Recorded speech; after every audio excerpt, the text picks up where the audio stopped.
O NUPEP apresenta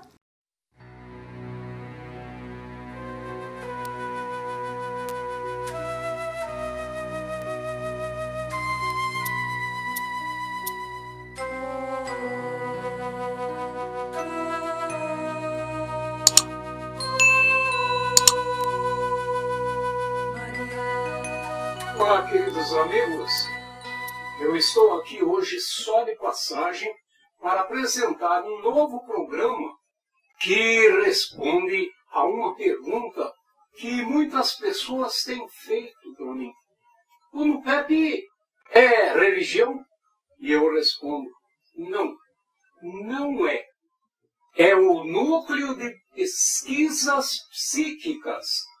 Mas, se fosse religião, o nosso prazer seria igual, muito grande, porque as religiões dão amparo afetivo, espiritual e moral para os integrantes da família.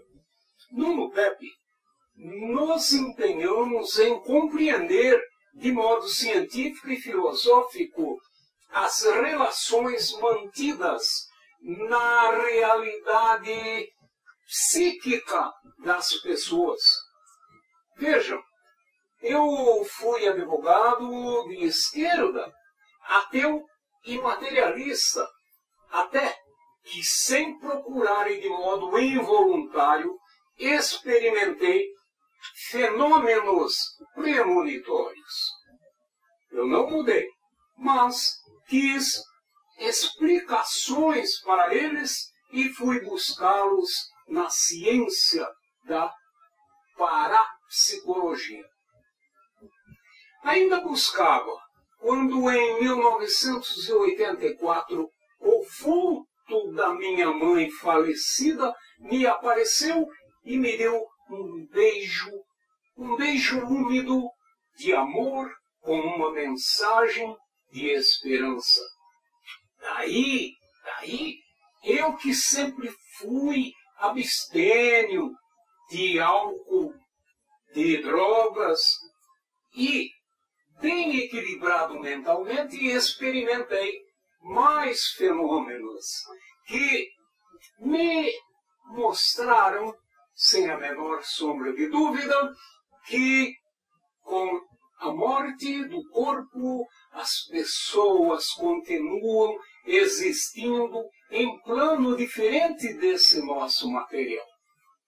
Fui estimulado em meu interesse racional e científico, pois, além do direito que estudei na FAD de Sorocaba, estudei também psicologia experimental behaviorista por 3 anos completos na faculdade do Instituto Unificado Paulista.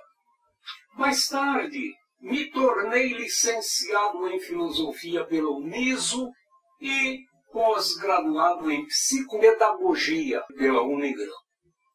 Na época dos primeiros fenômenos, compromissos de família e de trabalho me impediam de frequentar ambiente acadêmico especializado em pesquisas, laboratório, etc.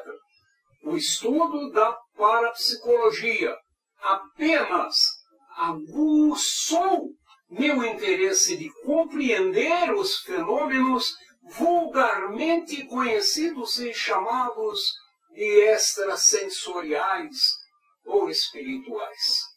E após o evento da aparição da minha mãe, decidi formar um grupo de pesquisas com amigos, com a finalidade de pesquisar experimentalmente com os colaboradores, e ficou óbvio para mim que o sobrenatural não existe e que tudo obedece às mesmas leis naturais.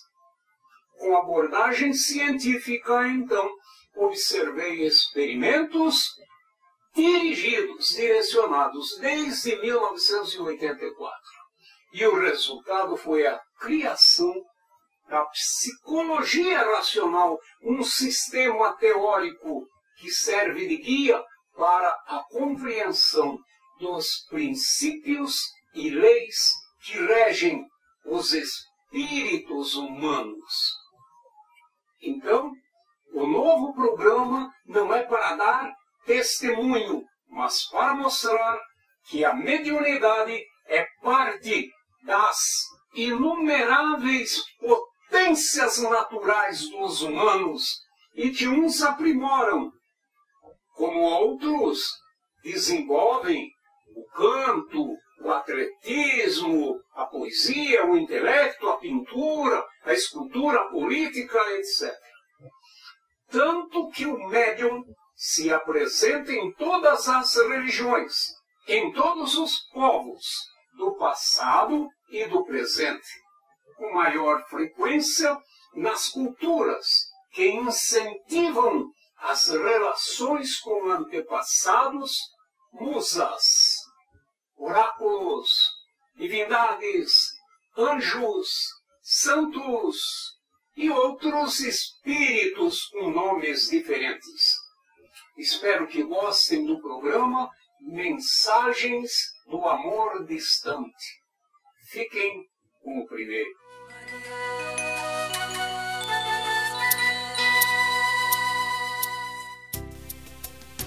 Olá, amigos, sejam bem-vindos. Hoje iniciamos o programa Mensagens do Amor Distante. É o primeiro de uma série que será apresentada por Lia Ramos, Márcia Brizola e por mim, Alcione Quadros. Estamos aqui como estudantes de Psicologia Racional ou alunas do professor Jorge Melquiades, o fundador do NUPEP, Núcleo de Pesquisas Psíquicas, e criador da Psicologia Racional. E nesta série de programas estaremos convidando pessoas inteligentes e interessantes para nos falar sobre curiosidades e aspectos filosóficos e científicos da religiosidade humana. Esperamos contar entre os entrevistados com lideranças religiosas das mais diversas religiões. Estaremos também contando fatos e curiosidades da nossa trajetória como estudantes do NUPEP e da Psicologia Racional. Mensagens do Amor Distante é o nome deste programa, porque nele estaremos apresentando psicografias, ou seja, mensagens escritas por pessoas comuns, como nós, inspiradas por ideias de amores distantes. Mas, certamente, tem pessoas nos assistindo e que, por defenderem ideologia materialista, perguntarão com ironia: essas mensagens não podem vir do subconsciente da pessoa que escreve? Você responde essa, Lia? Sim, mensagens podem vir sim do subconsciente de quem escreve. Só que a palavra subconsciente se refere a uma memória de fatos que não estão disponíveis para a consciência. São lembranças, reminiscências que a pessoa gravou no passado e esqueceu. Foi isso que o Dr. Freud esclareceu ao indicar a terapia da psicanálise para aliviar sintomas provocados por fatos inconscientes. Baseados nisso, muitos terapeutas adotaram métodos para realizar terapias da vida passada. Agora, também pode ser fraude. A pessoa escreve coisas da própria memória consciente e diz que são psicografias recebidas do subconsciente ou de espíritos, ou seja, mentem para realizar interesses pessoais. Acontece que estamos aqui para expor sobre experimentos da psicologia racional, que é uma ciência. E toda ciência realiza observação sistemática dos fenômenos experimentados. E um cientista correto não afirma nada que não foi observado, experimentado e testado por longo tempo. As psicografias fraudulentas não se sustentam diante dessa sistemática e constante observação. O professor Jorge assim como Allan Kardec, realizou pesquisas que requisitou muita observação inteligente. E as psicografias inspiradas por amores distantes costumam revelar sabedoria de nível intelectual, afetivo e moral diferente e superior ao dos que escrevem. Por isso, as fraudes e escritas oriundas da memória subconsciente podem ser identificadas em estudo sério, inteligente e científico. Mas alguém também pode perguntar: a psicografia não acontece só no espiritismo? Essa eu respondo. Os fenômenos mediúnicos se dão em todas as religiões, em todos os tempos e também com pessoas que nada têm a ver com religião. Em meados do século XIX, por exemplo, teve uma onda de acontecimentos que agitou a comunidade internacional. Nos Estados Unidos, teve as meninas conhecidas como Irmãs Fox, envolvidas com fenômenos acontecidos numa casa assombrada. Na Europa, ocorreu um surto de chamadas mesas girantes, de comunicação com os mortos, de brincadeiras com o copo, entre outros. A moda foi tanta que a indústria produziu em grande escala a tábua chamada Ouija para substituir o copo. Allan Kardec, pensador e educador inteligente e muito ilustre, discípulo de Pestalozzi, depois de muitas pesquisas, concluiu que entre os fenômenos realmente haviam comunicações de mensagens espirituais. Ele compilou essas mensagens e, com elas, codificou a doutrina espírita, praticada como religião, filosofia e ciência. Eu queria acrescentar que um pouco antes de se tornar moda a comunicação com os mortos, as irmãs Fox, Kate com 9 anos e Margaret com 12, em 1848 surpreenderam os cidadãos dos Estados Unidos, dizendo que ouviam ruídos na casa onde moravam. Logo depois começaram a falar que um homem que teria sido mascate conversou com elas, informando que foi assassinado e que o corpo dele estaria enterrado na adega daquela casa. Tempos depois de muita controvérsia provocada pelos ateus materialistas e membros de outras religiões, realmente foi encontrado no lugar indicado pelo espírito ossos de um esqueleto humano ao lado de uma velha mala de mascate. Tais achados estão guardados e postos em exibição como relíquias históricas na cidade de Nova York. O professor Jorge também pesquisou muito. Tinha sido ateu, materialista e politicamente de esquerda. Não acreditava em nada que cheirasse religião. Contudo, como ele próprio havia vivenciado vários sonhos premonitórios, foi estudar parapsicologia em busca de explicações nessa ciência de origem materialista. Como sempre foi estudioso, mantinha a mente aberta para investigar fatos que o intrigavam. E foi nesse estudo da parapsicologia que ele conheceu o médium Luiz Gasparetto, que, como médium de pintores famosos como Van Gogh, Toulouse-Lautrec e outros, pintava quadros mediúnicos com as mãos e os pés. Fazia psicopictografia.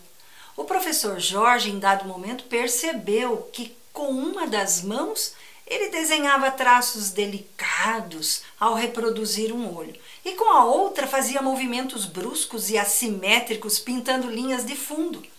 O professor Jorge ficou intrigado, porque durante algum tempo praticou o desenho e pensou que o médium, com apenas 14 anos na época, não poderia, apenas com a prática, desenvolver aquela psicomotricidade anômala. Acontece que já fazia 10 anos que o professor não tinha mais os sonhos premonitórios. Nem pensava mais neles quando a sua mãe faleceu. Depois de seu falecimento, Ele teve a experiência de vê-la, de ouvi-la dizer para deixar de se preocupar, pois ela estava bem. O que ele nos contou mais impressionado foi sobre o beijo que a mãe lhe deu na mão, porque até deixou por um bom tempo depois da experiência aquela marca úmida que todos nós conhecemos bem. Depois disso, o professor continuou a experimentar outros fenômenos e foi investigar com o método de observação científica que havia aprendido na faculdade, onde durante 3 anos estudou psicologia experimental behaviorista. Seu objetivo era entender os fenômenos, pois não queria apenas reproduzir doutrinas religiosas. Então, ele convidou alguns amigos para participarem de sua pesquisa. Assim foi fundado o NUPEP. Pouco tempo depois, algumas pessoas do estudo começaram a psicografar. Convém ressaltar que o trabalho desenvolvido, dessas pesquisas desenvolvidas pelo professor Jorge, deu resultado completamente diferente dos trabalhos do Kardec. A diferença é que no sentido de que Kardec codificou a doutrina espírita, ou o espiritismo, com as mensagens passadas pelos espíritos aos médiuns, de como é a vida no além. O professor Jorge extraiu das relações entre candidatos a médiuns e dos médiuns com os espíritos a inédita teoria da psicologia racional. É na originalidade da teoria da psicologia racional que está a diferença com a doutrina espírita. Em sua procura de entendimento, o professor estudou o que havia e o que há em comum entre as diferentes religiões e religiosos de todos os tempos. O que há em comum, o que há de comum é a mediunidade exercitada mais por uns do que outros. Os homens primitivos e até mesmo os indígenas da atualidade diziam e ainda dizem ter contato com os antepassados diretamente ou por intermédio de seus feiticeiros, de xamãs, de pajés. Os poetas da antiguidade grega diziam ser inspirados por deusas, musas e oráculos. Até o filósofo Sócrates, que inaugurou a filosofia clássica, declarou ser orientado por um daimon. Nas religiões, em geral, muitos declaram terem tido visões e revelações inspiradas por santos, por anjos e Deus. O professor Jorge tem explicado que todos esses nomes são adequados às crenças culturais e preferências de cada um, mas significam a mesma coisa.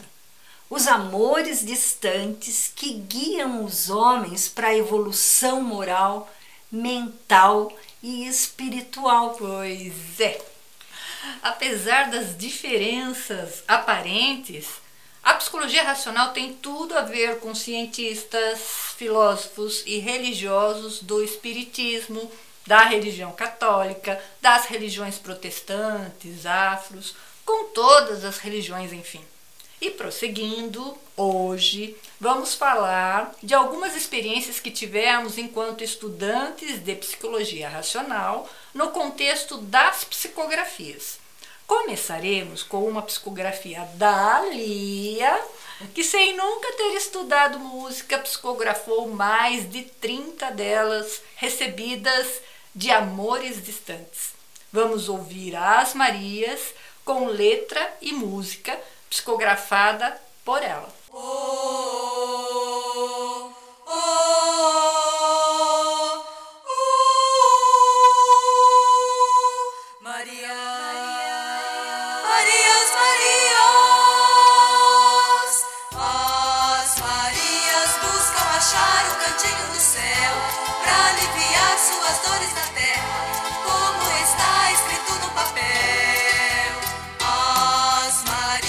Sonham com um belo moço casado.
dançar. E se sentem cacarecos velhos, fundo de gaveta, coisa descartada em Marias das Dores. Se sentam e esperam a morte chegar. Oh, oh, oh, oh,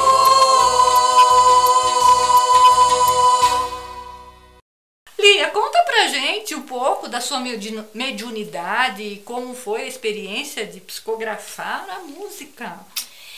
Bem, com os estudos e muitos exercícios, eu fiz minha primeira psicografia em 1987. E a partir daí eu passei a fazê-las habitualmente, mas nunca havia ocorrido nada em forma de música. Algum tempo depois, eu participava da peça Maria das Dores, levada pelo NUPEP para teatros de várias cidades do estado de São Paulo. Durante o ensaio, enquanto eu esperava a minha vez para entrar, comecei a escutar vozes cantando uma música que eu nunca tinha ouvido. De início, eu pensei que o som viesse de fora do teatro, onde nós estávamos ensaiando. Saí e não escutei nada. Voltei para dentro e a música começou novamente. Foi quando eu ouvi uma voz me dizendo assim: anota, para não esquecer. Peguei o caderno e escrevi o que me passavam da melhor maneira possível, porque tudo vinha muito rápido. Ao chegar em casa, eu corri gravar a melodia, que ainda ecoava em minha mente, bem fresca, para não esquecê-la, porque eu nunca a tinha ouvido também. No outro dia de manhã, terminei de psicografar a letra da música As Marias. Fiquei com receio de falar com o professor sobre a experiência diferente que eu tive. Porém, como o trabalho era de pesquisa, eu contei. E, para minha surpresa, ele incluiu a música na trilha sonora da peça. Puxa vida, e que mensagem, Lia, a música passa? Eu vou começar pelo título. As Marias. Na época que a música foi psicografada, não havia o movimento atual de empoderamento da mulher. Então, a mensagem foi dirigida a mulheres dos anos que antecediam a 1980. Maria é um nome comum, mas que invoca o nome da mãe de Jesus, considerada pelas religiões uma mulher pura, impecável e mãe dedicada, ou seja, um modelo moral a ser seguido pelas mulheres em geral. Então, as Marias buscavam levar uma vida pacata, imitando a mãe de Jesus, e com isso, supostamente reservando um cantinho no céu para quando morressem.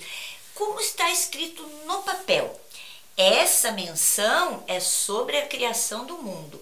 A mãe da humanidade, no caso Eva, comeu o fruto do conhecimento do bem e do mal, e por causa disso foi expulsa do paraíso junto com Adão. Eles foram enviados à vida terrena, que costuma-se dizer que é uma vida de dores e sofrimentos, porque aqui ninguém escapa dos sofrimentos de doenças ou da morte de um ente querido ou da própria, mas sempre esperando voltar para o paraíso. Esta história está escrita no papel da Bíblia, e quem seguir o modelo da mãe de Jesus vai para o céu. Mas na época que eu recebi a música, ainda era o sonho de toda mulher casar com um belo moço, decente, ter uma casa com jardim na frente, alguns pimpolhos para o tempo passar. Mas acontece que as Marias envelhecem dia a dia, como todo mundo, e o que era tão gostoso muda. Se faz dor e agonia. A vida é assim, oferece alegrias, mas também oferece dores. A ilusão de que vai ter uma vida feliz e sem problemas é confrontada com a realidade do dia a dia. Aí as Marias podem perceber que o casamento não é como esperavam, que os filhos não são tão maravilhosos como nos seus sonhos. E casando ou não, tendo filhos ou não, ao caírem das ilusões sonhadas para os problemas da realidade, as Marias buscam a calma em algumas certezas. Dos comprimidos podem se tornar freguesas, ou seja, para se livrarem das frustrações, das angústias, das insônias, buscam as soluções mais fáceis, são as oferecidas pela cultura. Nos comprimidos, aqui tudo promete resolver, por exemplo, né? Mas também podem comprar um analista só para conversar, pois não se esforçaram para construir amizades verdadeiras com as quais pudessem conversar, desabafar, descontrair, aprender. Por isso, pagam um analista ou um médico para ouvir suas queixas. A própria relação com o marido pode ser desleixada. Eles moram na mesma casa onde compartilham algumas coisas, mas não conversam. Não conseguem dialogar porque nunca se dispuseram a aprender isso. É quando começam a se sentir cacarecos velhos, fundo de gaveta, coisa descartada e Maria das Dores, surge o sentimento de fracasso, de inutilidade e de serem desprezadas pela família como se fossem coisas de pouco valor.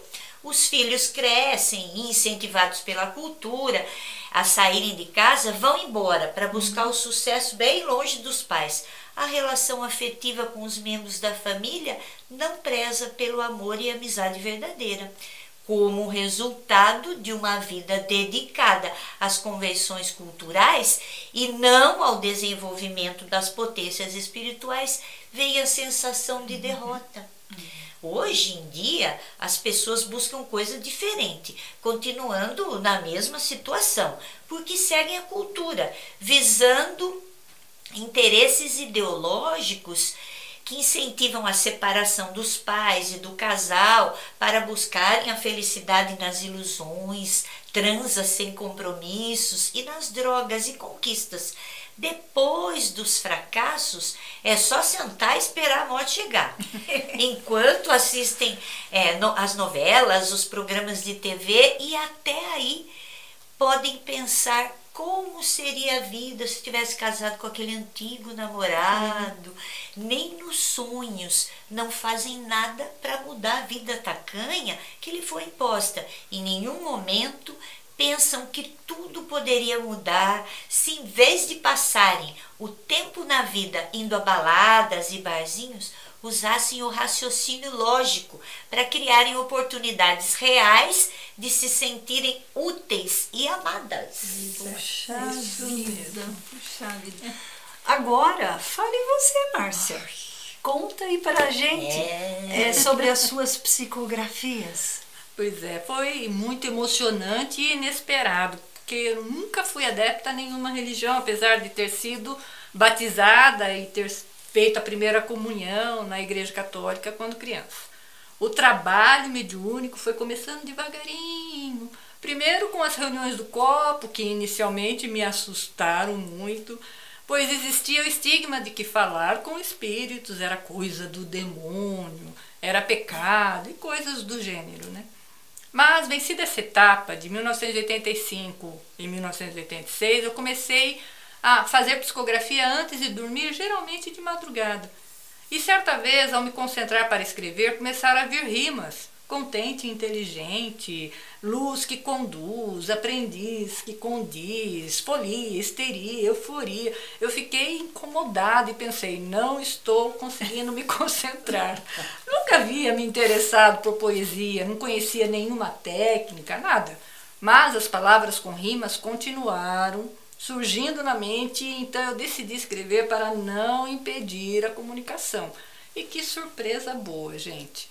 Havia muito carinho envolvido, a mensagem era amorosa, mas sempre com ensinamentos que contrariavam as sensações corriqueiras de jovens sonhadores e desligados do compromisso espiritual como eu era na época. A partir daí, 95% das minhas psicografias foram poesias.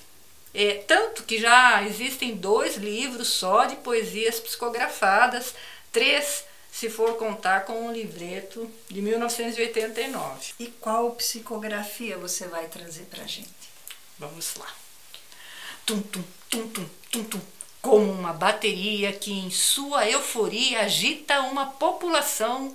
Ele entra na histeria e com todos se contagia, fazendo parte da folia, endossando a agitação. Às vezes me surpreende. Assim, meio dormente, acalma-se e, de repente, tum, tum, tum, tum, tum, tum, tum, tum, volta a reinar a alegria numa turbulenta orgia, chama a atenção, colhe adeptos, todos a satisfazer o tesão de viver com emoção dentro de um ritmo lento de raciocínio, mas audaz e violento estoura com o tormento de ameaçar o seu rebento. Tudo amacia, acalma, alivia, tum, tum, tum.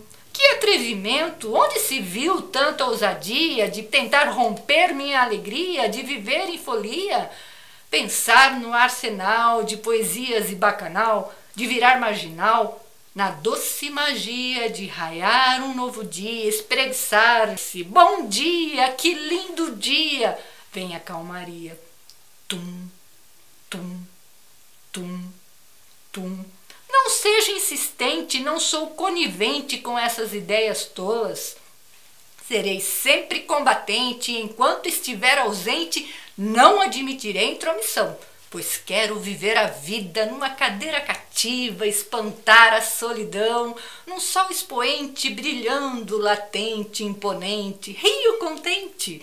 Num ritmo alucinado volto a gritar, vamos!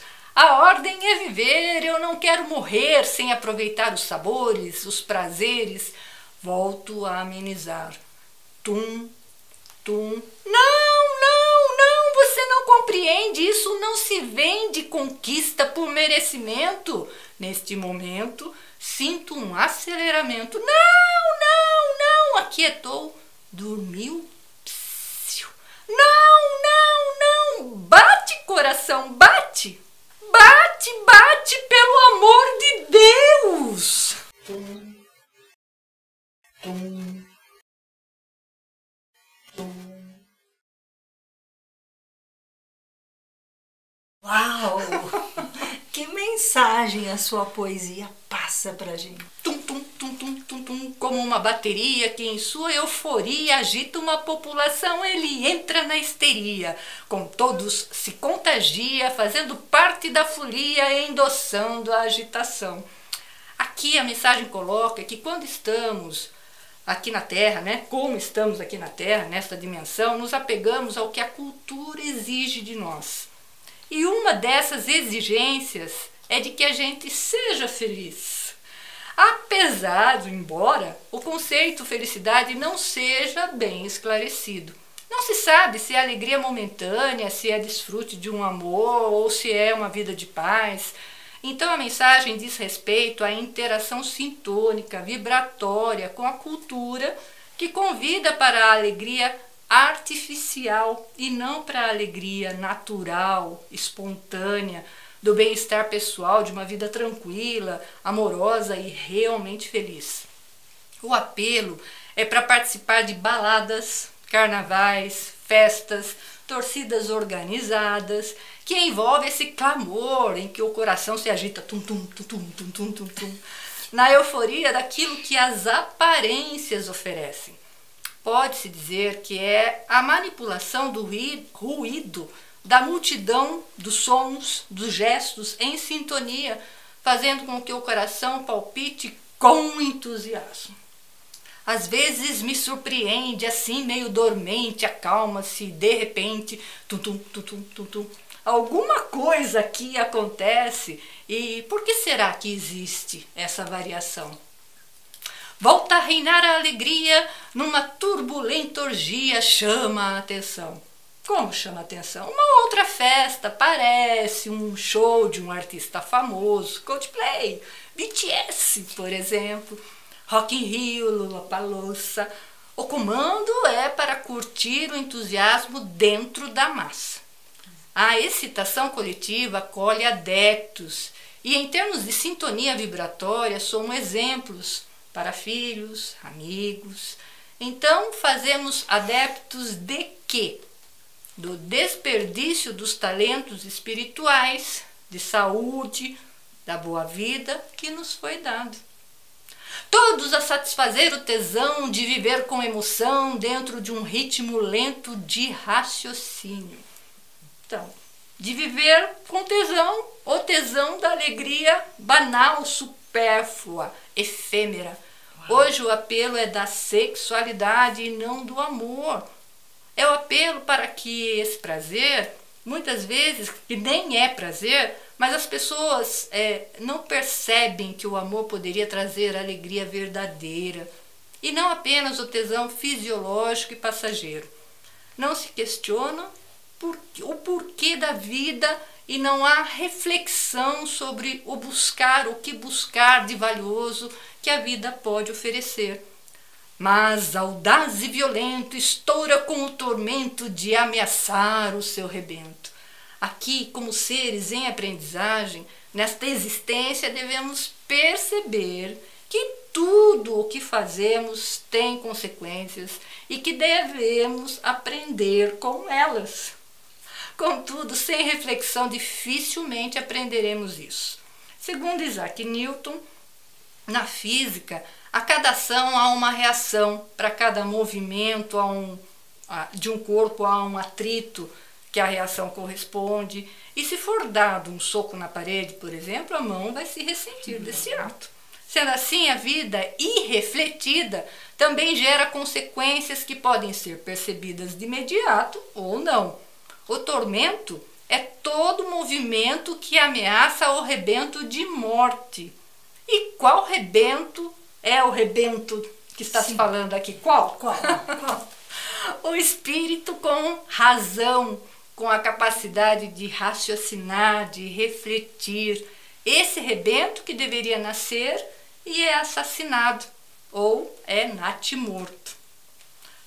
Tudo amacia, acalma, alivia, tum, tum, tum. Aqui é o coração avisando que está chegando o momento. Que atrevimento, onde se viu tanta ousadia de tentar romper minha alegria de viver em folia? Pensar no arsenal de poesias e bacanal, de virar marginal, na doce magia de raiar um novo dia, espreguiçar-se. Bom dia, que lindo dia! Vem a calmaria, tum, tum, tum. Não seja insistente, não sou conivente com essas ideias tolas. Serei sempre combatente e enquanto estiver ausente não admitirei intromissão, pois quero viver a vida e numa cadeira cativa espantar a solidão. Num sol expoente, brilhando latente, imponente, rio contente. Num ritmo alucinado volto a gritar, vamos! A ordem é viver, eu não quero morrer sem aproveitar os sabores, os prazeres. Volto a amenizar. Tum, tum. Não, você não compreende, isso não se vende, conquista por merecimento. Neste momento sinto um aceleramento. Não! Aquietou, dormiu. Psiu. Não, bate, coração, bate.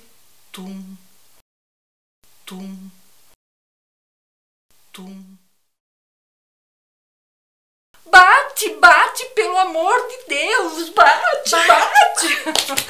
Então é quando a pessoa começa a enxergar a sua relação com a solidão, né? Na doença e na velhice. Ela gostaria de manter a sofreguidão da alegria fugaz, porém devagarinho vão surgindo as dificuldades que o coração denuncia. Até que finalmente há que se enfrentar a maior verdade da vida. E qual será, gente, essa verdade? A de que desperdiçou os talentos da vida com saúde, como dizia Jesus? Usou a situação financeira razoável e outras benesses para acolher adeptos e deixar como exemplo o desfrute da grande histeria, orgia, folia programada para que no final se revelem as vidas inúteis. Uau! Ai. E você, Alcione, agora é sua vez. Como foi a sua primeira experiência na psicografia? Então, a minha família até que tinha uma ligação regular com o catolicismo. Eu fui batizada, fiz catecismo, frequentei missas. Sempre tive muito medo de falar de espíritos. Comecei a frequentar as aulas do professor Jorge e pouco tempo depois fui convidada a participar das experiências de mediunidade. Mesmo assustada, lá fui eu. Por ser um trabalho sério, na época tinha uma regra que se faltasse 2 vezes no mês, não poderia continuar participando. Por causa do medo, eu faltei 2 vezes de propósito. Né? Depois, estudando sobre o assunto, compreendendo melhor, voltei a participar das experiências mediúnicas e com o tempo comecei a psicografar. Nunca estudei sobre poesia, não tenho o hábito de ler poesias. No entanto, desde a primeira mensagem que recebi, foi em forma de poesia. E qual a psicografia que você trouxe hoje pra gente, Alcione? Sim, o homem busca o Viagra, mas não se flagra na obrigação daquilo que chama de amar. Lhe deram o rótulo e a bula de como se comportar. Atento aos passos, destrói os laços que poderia criar. Nada contra o sexo, e sim contra o complexo que ele pode causar. Uau, mesmo. Lindo! E o que essa poesia, qual a mensagem que ela traz, Alcione? Então, aqui o homem busca o Viagra, mas não se flagra na obrigação daquilo que ele chama de amar. Na época em que eu fiz a psicografia, o Viagra era a única marca conhecida para disfunção erétil.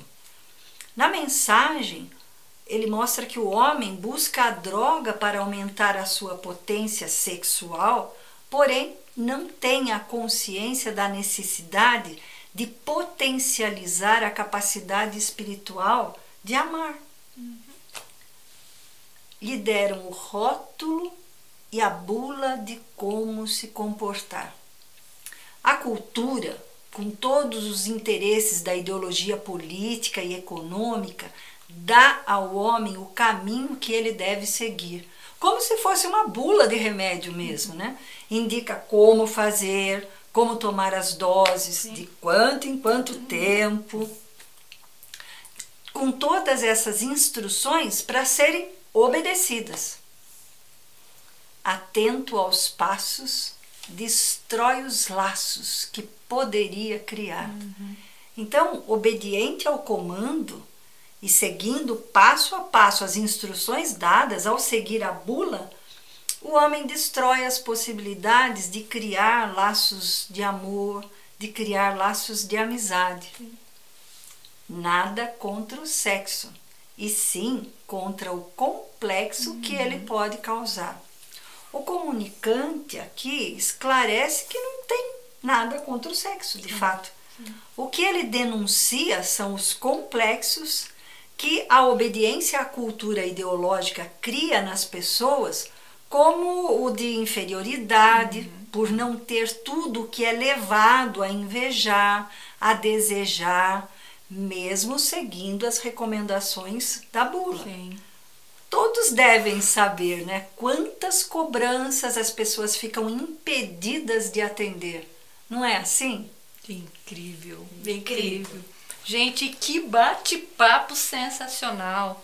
Que aprendizagens que as mensagens trouxeram incríveis, incríveis. Sim, Márcia, foi um encontro assim super esclarecedor, gente. Adorei. Bom. Nosso papo de hoje. A conversa está boa, mas chegamos ao final do nosso primeiro programa. Podem enviar suas dúvidas, seus comentários no WhatsApp que está aparecendo na tela agora. Forte, carinhoso abraço e até o próximo Mensagens do Amor Distante.